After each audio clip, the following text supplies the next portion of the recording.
In just a few short months, one of the biggest, most hyped action RPGs of all time is about to release. That's right, Elden Ring is coming, and there's actually plenty of information out there about the game, which we've been able to dissect from several interviews with the game's director. So we've gone and compiled all the information we can into one quick video. Here's 66 things you need to know to get ready for Elden Ring. So let's start off this video by talking about the basics. Elden Ring is scheduled to release on January 21st, 2022. Work on the title began in early 2017 after the release of the Ringed City for Dark Souls 3, and the reveal trailer was first shown in 2019 at E3, confirming that the game was in fact real. Now, this was then followed up by the 2021 reveal trailer, which showed much more detail in terms of the actual game world, enemies, and mechanics. Most footage from this video that you're watching comes from that 2021 trailer, by the way. Elden Ring will be released on the usual platforms, being Xbox One and Xbox Series X and S, as well as PlayStation 4 and 5, and of course, PC. Let's talk inspiration and design next. First, Elden Ring is not Dark Souls 4, though it certainly has been heavily influenced and inspired by the Dark Souls series, as well as other FromSoft titles. But no, Elden Ring is in fact its own game with new mechanics and a brand new dark fantasy setting. It's a new IP, in other words. And Elden Ring also differs quite significantly from Dark Souls in that it's structured around an open world where the player is free to progress as they please, at least most of the time in the game. And speaking of open world games, game director Miyazaki praised other open world style games like Breath of the Wild and Shadow of the Colossus, which may have some impact on the overall style of Elden Ring gameplay. And the setting of the world for Elden Ring was designed in collaboration with George R.R. Martin of Game of Thrones fame. George was tasked with creating much of the background lore surrounding the Elden Ring, the story for each of the game's bosses, and the history of the land itself. And by the way, George is actually a big Tolkien fan, so the fact that his story centers around restoring a ring of power may be an homage to Tolkien himself. I don't know about you, but I get major Lord of the Rings kind of vibes the more I see this trailer and the more I read about the story of this game, which is totally fine by me, to be honest. Now, moving on to the game world next, George's world space for the Elden Ring is called the Lands Between. The Lands Between is ruled by Queen Marika the Eternal, and the Elden Ring, which seems to be a life-giving source of power to something called the Erd Tree, has been shattered to pieces. This is all available on the Elden Ring website, by the way. Marika's offspring, known as demigods, received the shattered pieces of the Elden Ring, giving them even greater power. And the demigods' newfound strength triggered a war in the Lands Between known as the Shattering, resulting in abandonment by the Greater Will, which sounds like some sort of god-type entity for this realm. Now, you play as a lowly Tarnished, one who was exiled from the Lands Between generations before, but are now able to return with your ultimate goal of becoming an Elden Lord or a king in the Lands Between. Now, let's expand this discussion a little bit into environment. The Lands Between has 6 distinct regions for players to traverse. The environment for each region will vary from grasslands to rolling hills to swamps and bogs to mountain ranges and castles. And the open world and its 6 regions is not all there is to explore either. Within this open world, players can transition into large-scale Dark Souls-style dungeons, with one major dungeon being present in each of the 6 regions. And in addition to these larger dungeons, there are also smaller pockets of action throughout the world, including fortresses, catacombs, caves, and tunnels. Elden Ring will feature some type of day-night cycling, as well as dynamic weather effects that can help or hinder your character along the way. Also keep in mind, more dangerous enemies will be appearing at night.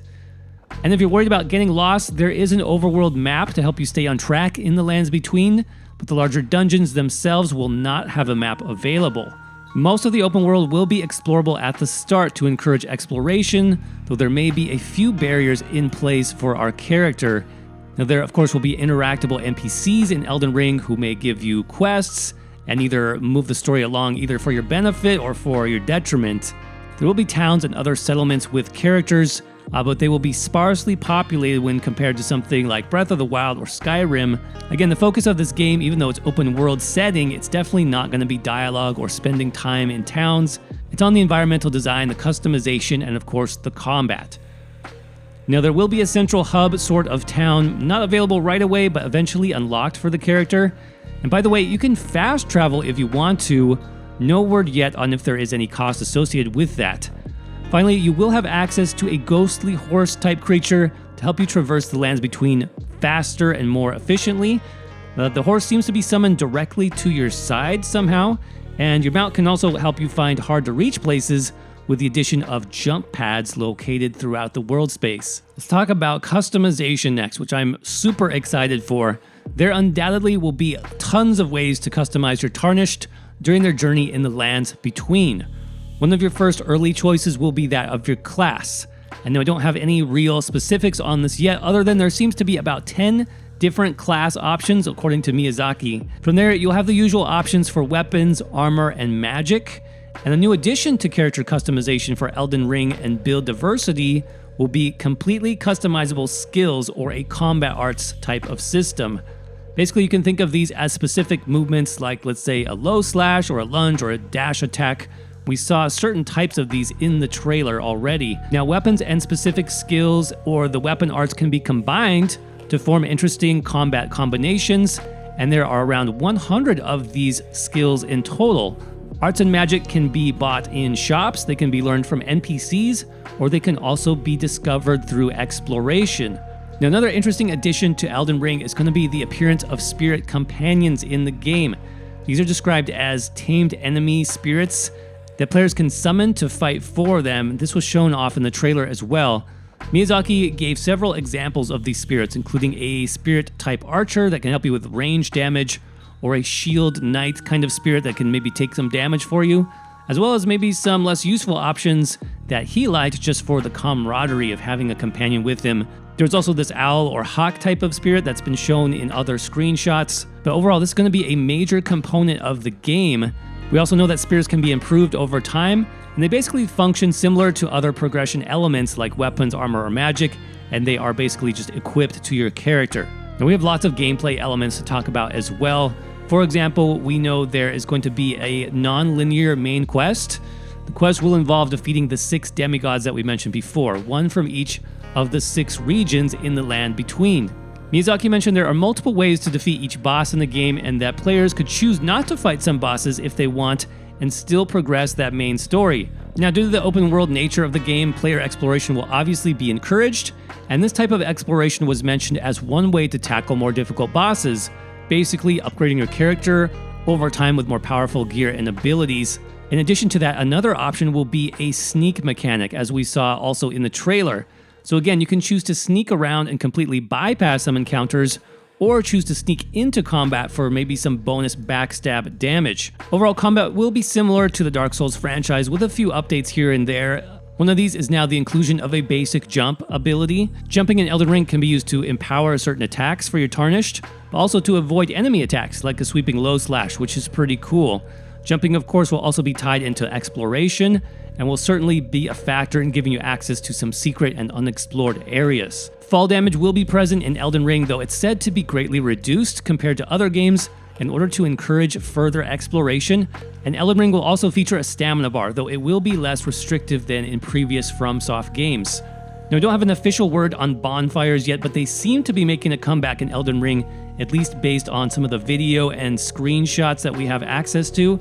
Also, we've heard that crafting will be a part of the game, with our Tarnished being able to craft consumables for things like restoring health mentioned specifically. According to Miyazaki, Elden Ring will have 1 difficulty level. Miyazaki also stated that Elden Ring would be easier than games like Sekiro and Bloodborne, and more closely resemble the difficulty in, let's say, Dark Souls 3.